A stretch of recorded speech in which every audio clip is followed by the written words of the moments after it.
Ayat yang ketiga, kata Simon Petrus kepada mereka, "Aku pergi menangkap ikan." Kata mereka kepadanya, "Kami pergi juga dengan engkau." Mereka berangkat, lalu naik ke perahu. Tapi malam itu mereka tidak menangkap apa-apa. Petrus ini memang dia betul-betul a born leader. Seolah-olah seorang yang dilahirkan untuk memimpin. Salah pun diikuti. Sebenarnya ada sedikit konteks sih. Ayat 3 berkata, Simon Petrus ngomong sama mereka, "Aku pergi menangkap ikan." Juga nggak bisa salahkan mereka. Yesus kan mati di mata mereka. Sekalipun bangkit kan mereka belum percaya. Sebelum Yesus mati, ketika mereka mengikut Yesus dalam pemuritannya 3,5 tahun itu, mereka tidak pernah bawa ekstra duit, ekstra sandal. Mereka bahkan tidak bawa tongkat, tidak bawa ekstra jubah. Kemanapun mereka pergi sebagai disciples of Christ atau murid Yesus, mereka selalu dapat pemeliharaan Allah. Selalu ada orang-orang yang tergerak. Mereka hidup dari iman. 3,5 tahun itu setelah mereka melepaskan jala dan perahu, Yesus berkata, "Follow me," atau ikut aku. Hidup mereka tidak kekurangan.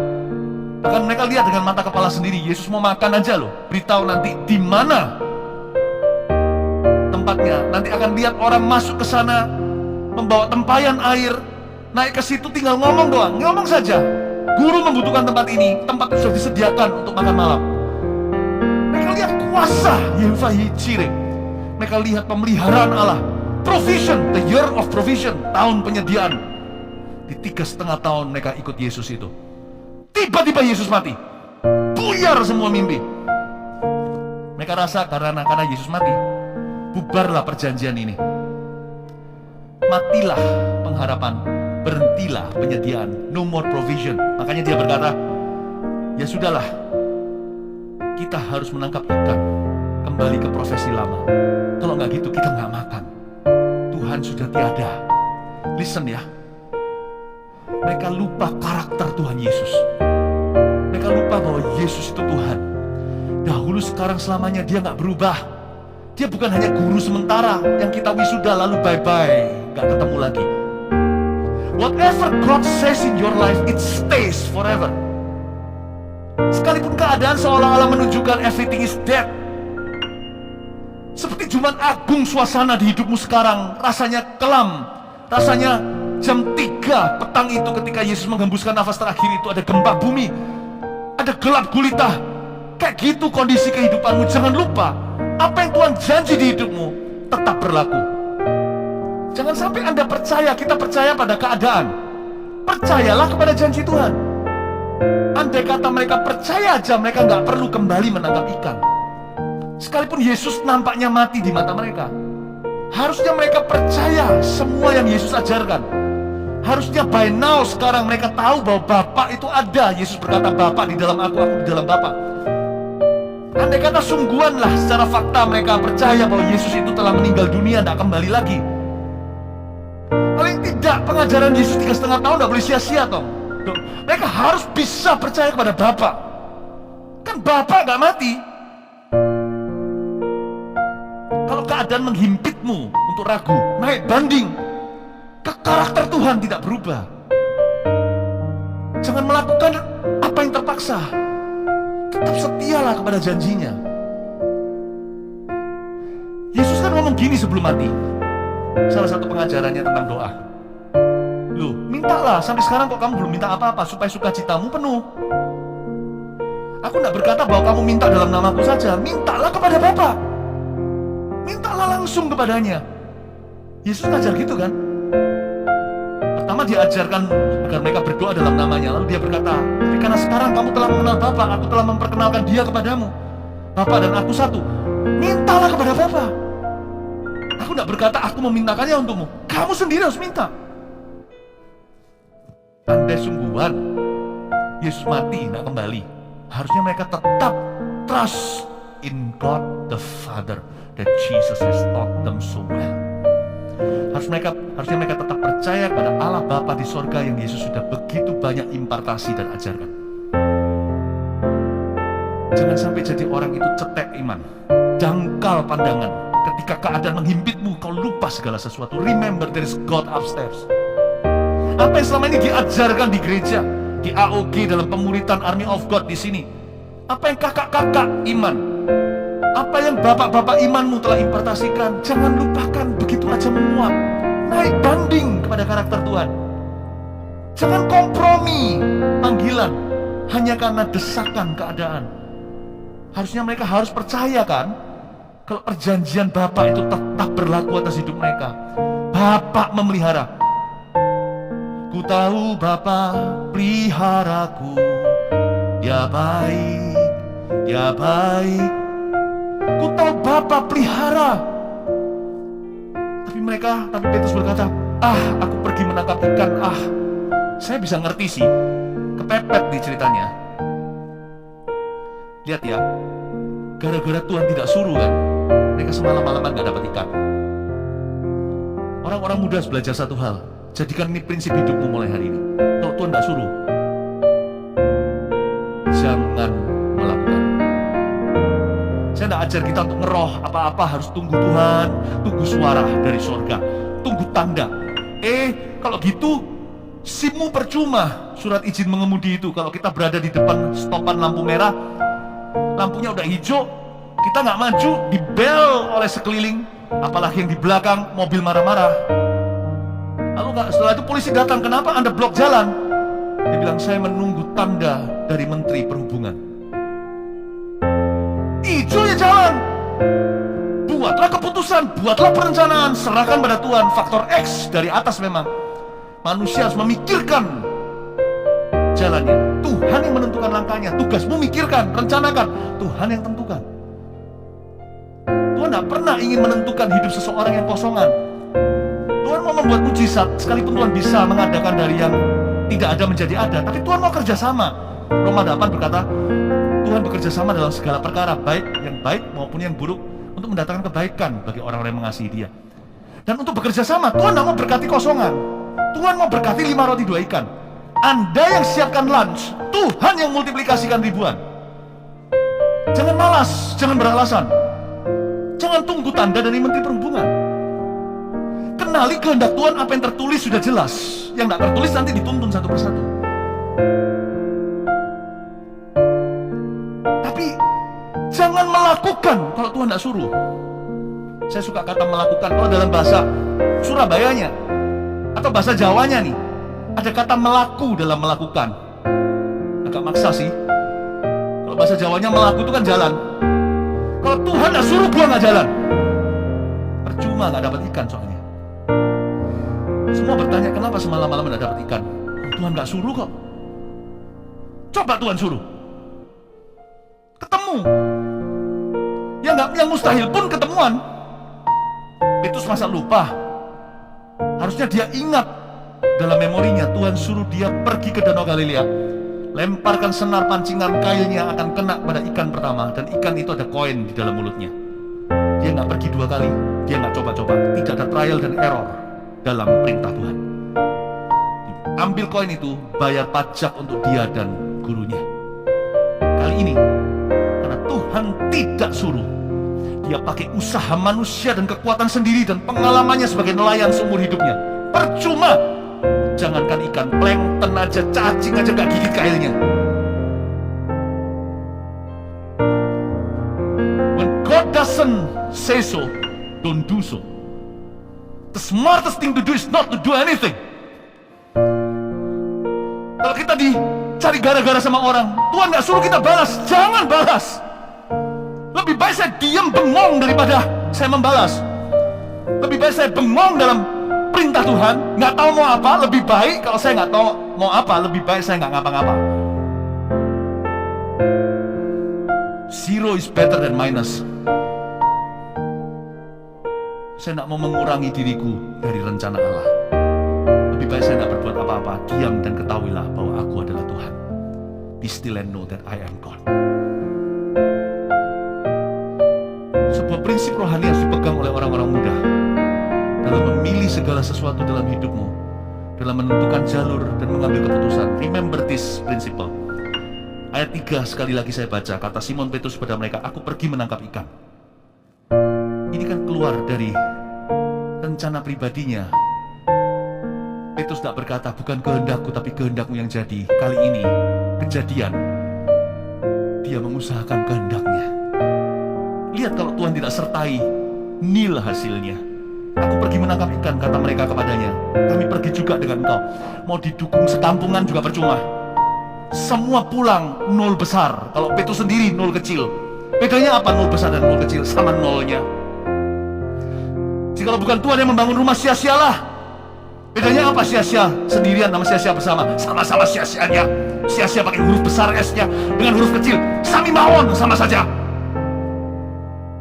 Aku pergi menangkap ikan, kata mereka kepadanya. Kami pergi juga dengan kau. Mereka berangkat lalu naik ke perahu. Tapi malam itu mereka nggak menangkap apa-apa. Kalau Tuhan nggak suruh, siap-siap gigit jari. Tanya sama Tuhan, Tuhan, kau mau aku jadi apa? Lalu belajar peka. Tiba-tiba ada kerinduan, keinginan, passion, gairahmu di mana? Komitmenmu di situ. Kalau Tuhan nggak suruh, jangan jadi pengusaha. Kalau Tuhan nggak suruh, jangan jadi pendeta. Kalau Tuhan nggak suruh, jangan pacaran dulu, ceritanya begitu. Mesti doa, bukan hanya asal jatuh cinta. Tapi kalau Tuhan suruh, oh my goodness, sekalipun jadi. Apapun itu, bukan hanya pacaran sekali lalu menikah. Usaha juga sama, gak perlu trial error. Hidup ini pendek, masa muda rasa selamanya. Tapi jangan lupa loh, hidupmu hanya sekali. Jangan dibikin coba-coba. Saya punya prinsip dari muda, karena saya dari umur 18 tahun kenal Yesus. Waktu kecil belum kenal Tuhan nih. Kalau ada yang dari kecil, bahkan dari kecil pegang prinsip ini, jangan lepaskan. Kalau Tuhan tidak suruh, aku tidak akan melakukan.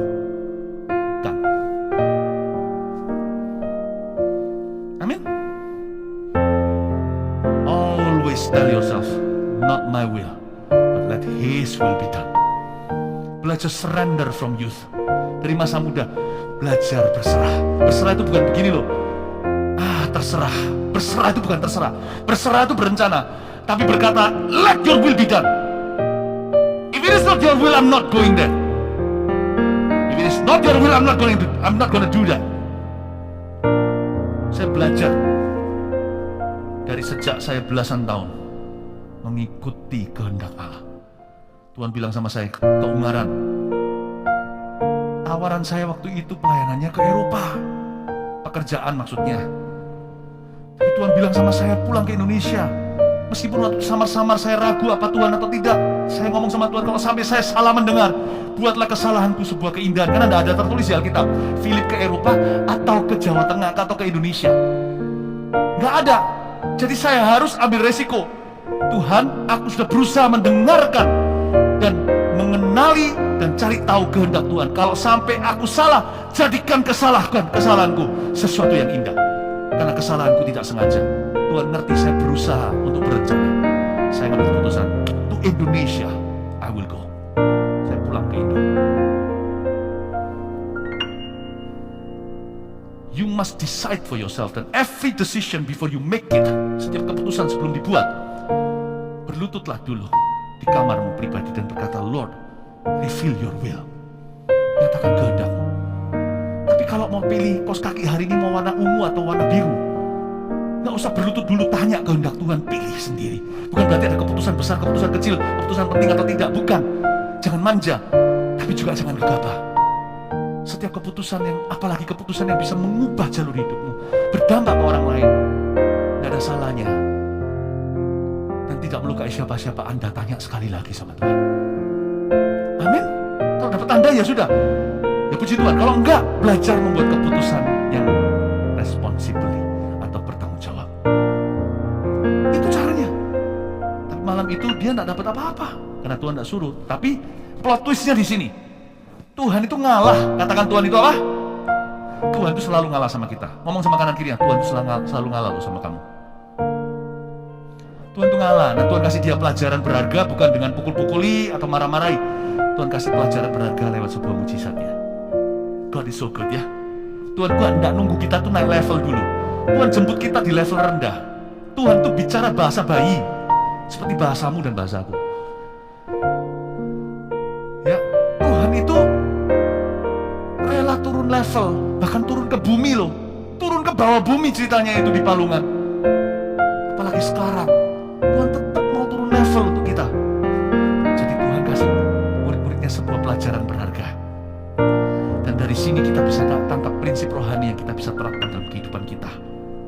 Ayat 4, ketika hari mulai siang, Yesus berdiri di pantai.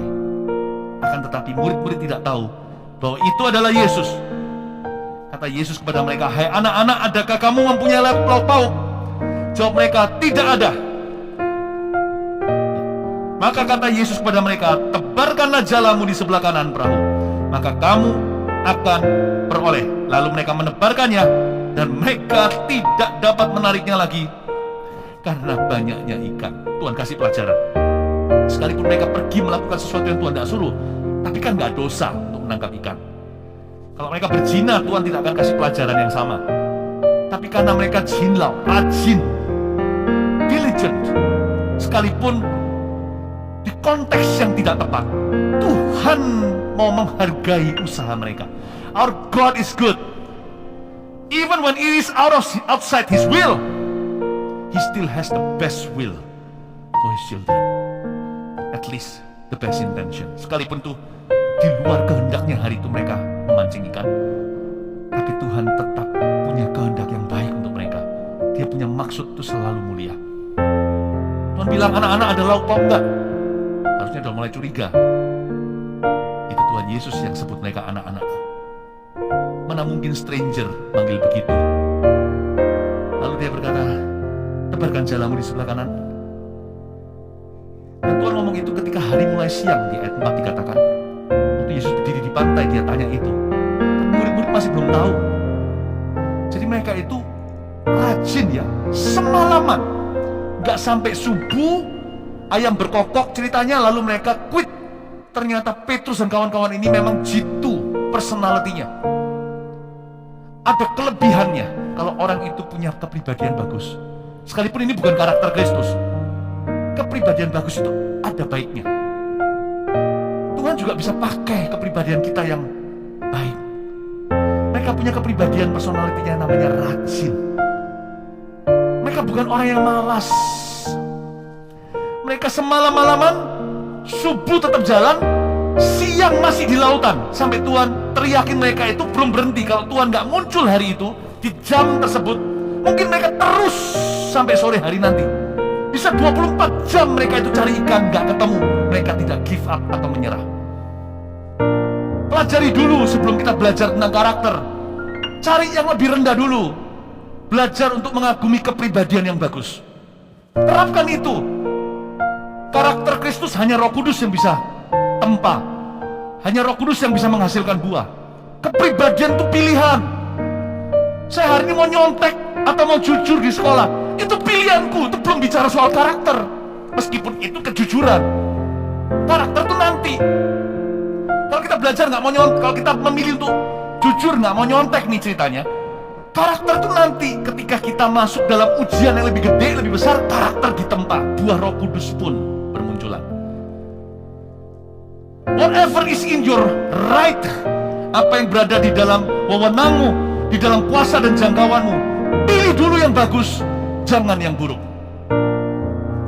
Belajar dari murid-murid ini. Mereka sekalipun memancing ikan di luar kehendak Tuhan, mereka sungguh-sungguh dalam pekerjaannya. Makanya itu di dunia ini ada orang-orang dunia yang tidak kenal Tuhan, diberkati oleh Tuhan karena kerajinan. Kenapa ada anak-anak Tuhan? Sekalipun dalam kerajaan kasih karunia, bisa punya janji Tuhan, bahkan bisa mengklaimnya, tidak diberkati karena malas. Tuhan itu gak pandang bulu. Orang luar sana gak kenal Tuhan, menyembah berhala, rajin kerja, diberkati sama Tuhan. Tapi berkatnya hanya moneter saja atau keuangan.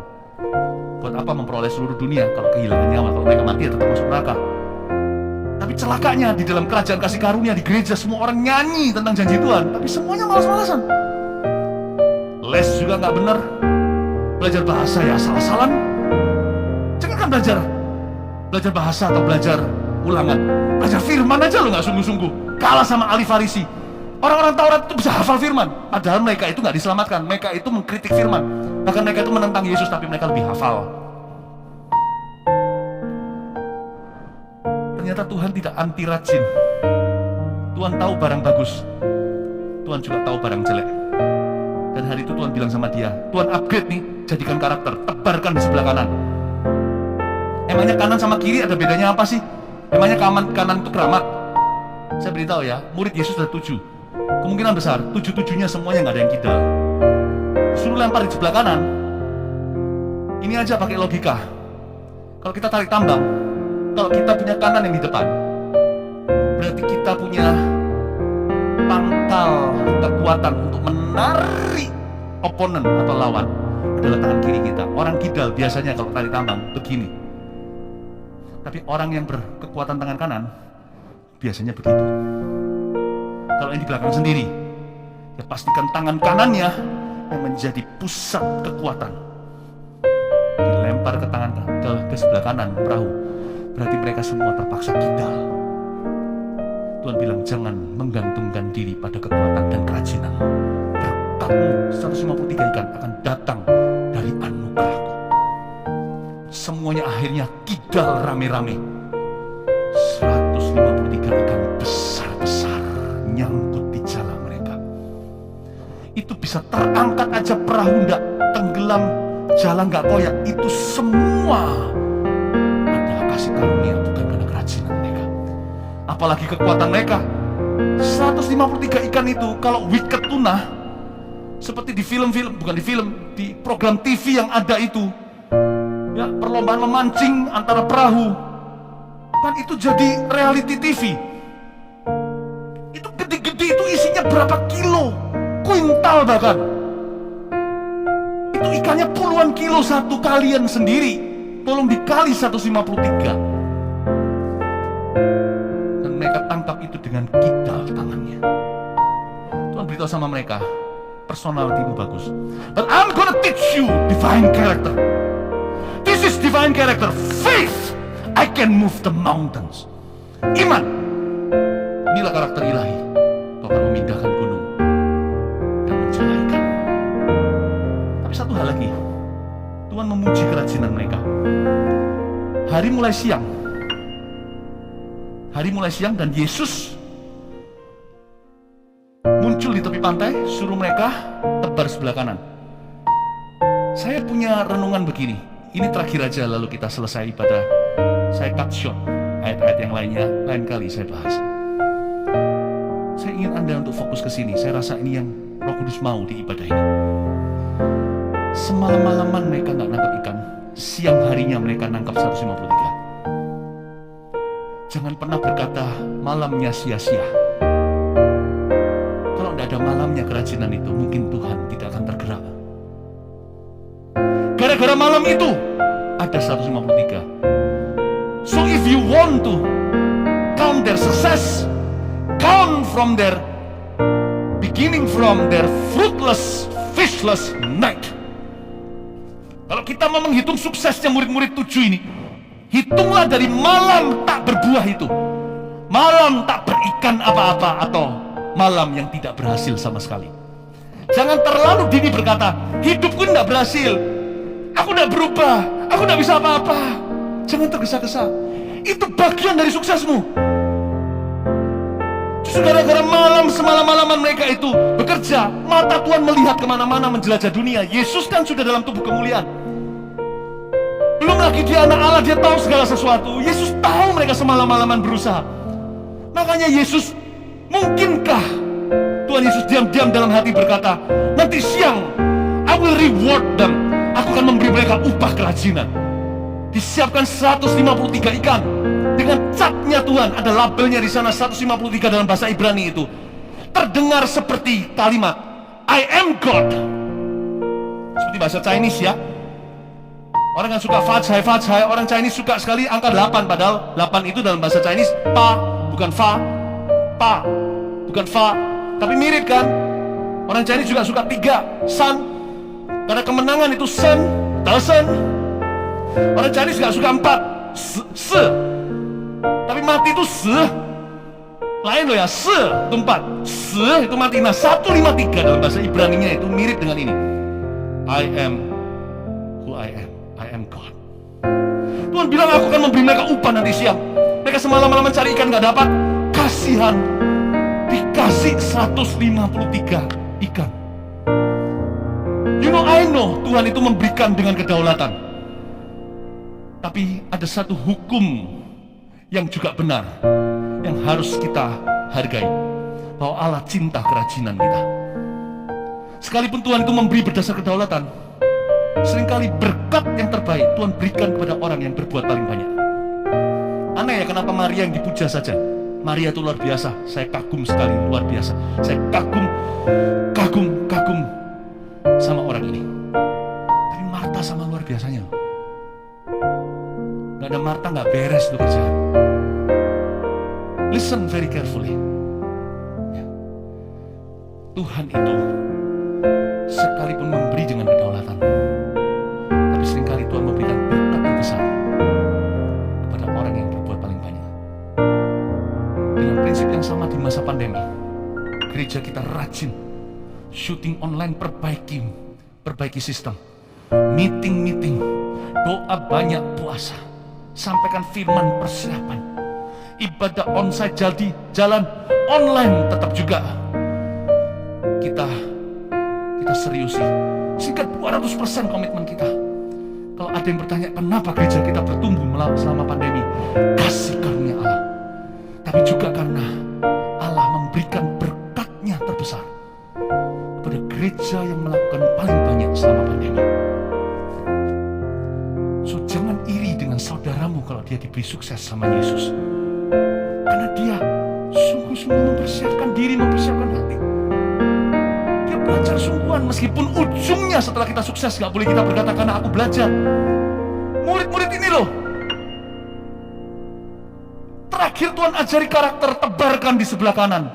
Tuhan mau beri mereka sebuah pelajaran yang tak akan mereka lupa. Bukan kerajinanmu yang akan membawa ikan itu masuk ke jala. Buktinya kamu rajin pun semalam-malaman tidak dapat apa-apa karena aku tidak suruh kamu. Itu karena perintahku kepada makhluk-makhluk yang berenang-renang di bawah lautan dan danau Galilea. Masuklah ke jala Petrus, masuklah ke jala Didimus, masuklah ke jala dua murid yang anonimus. Karena aku suruh, bukan karena kamu rajin, maka mereka nurut padaku.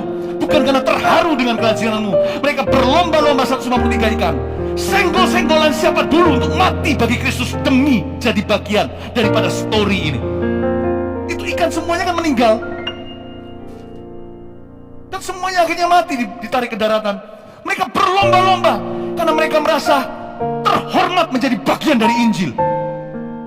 Karena aku bukan kerajinanmu. Listen, ujungnya kalau Tuhan memberi kita banyak dan berkat terbesar dibanding saudara-saudaramu yang lainnya, atau gereja-gereja yang lainnya, atau perusahaan-perusahaan yang lainnya, jangan pernah kita bangga dan berkata itu karena saya, itu karena aku rajin. Ikan tak terharu dengan kerajinanmu karena Tuhan yang suruh. Tapi di antara prinsip yang terjepit atau terhimpit di tengah-tengah antara pintu awal alfa kasih karunia dan pintu akhir omega kasih karunia pula atau anugerah, di tengah-tengah itu kita tetap harus rayakan sebuah kebenaran yang sama absahnya, sebuah hukum yang berlaku bahwa Tuhan rewards, bahwa Tuhan itu memberi upah kepada orang yang menabur sungguh-sungguh. Orang yang berbuat banyak, berkat terbesar seringkali dikasihkan kepada tempat itu, kepada orang itu, pada gereja itu. Andai kata mereka menangkap 153 alat ikan malamnya, mungkin siang harinya yang mereka tangkap adalah 1530. I am God dengan titik-titiknya dilanjutkan dan nul-nul di belakangnya. Tapi karena mereka tidak tangkap apa-apa, Tuhan masih kemudian berkata, kerajinan begini harus di reward, harus memperoleh upahnya. Dia panggil seluruh malaikat, perintahkan pada ikan yang di bawah sana, tangkaplah basah-basah, karena ikat itu kan memang tertangkap oleh jala. Tangkaplah 153, karena mereka tidak tangkap apa-apa. Kasih mereka tanda tanganku, ini parafku, I am God. 153. Andai kata mereka tangkap 153 malam sebelumnya, mungkin 1530. Who knows? Siapa yang tahu? Tapi yang pasti, satu hal ini yang saya sadari, satu hal ini aku tahu, God doesn't overlook diligence. Tuhan tidak pernah mengabaikan dan tutup satu mata, pura-pura tak tahu ketika kita rajin melakukan apa yang baik dan benar di mata Allah. Siapa menabur, dia akan menuai. Kalau Tuhan visit atau mengunjungimu, dia mau melihatmu sedang sungguh-sungguh bekerja dan mempersiapkan masa mudamu untuk dipakai olehnya. Niscaya dalam nama Yesus, by grace alone, oleh karena kasih karunia, hidupmu tidak akan rata-rata. Percayalah, masa depan penuh pengharapan menanti Aegeas yang sungguh-sungguh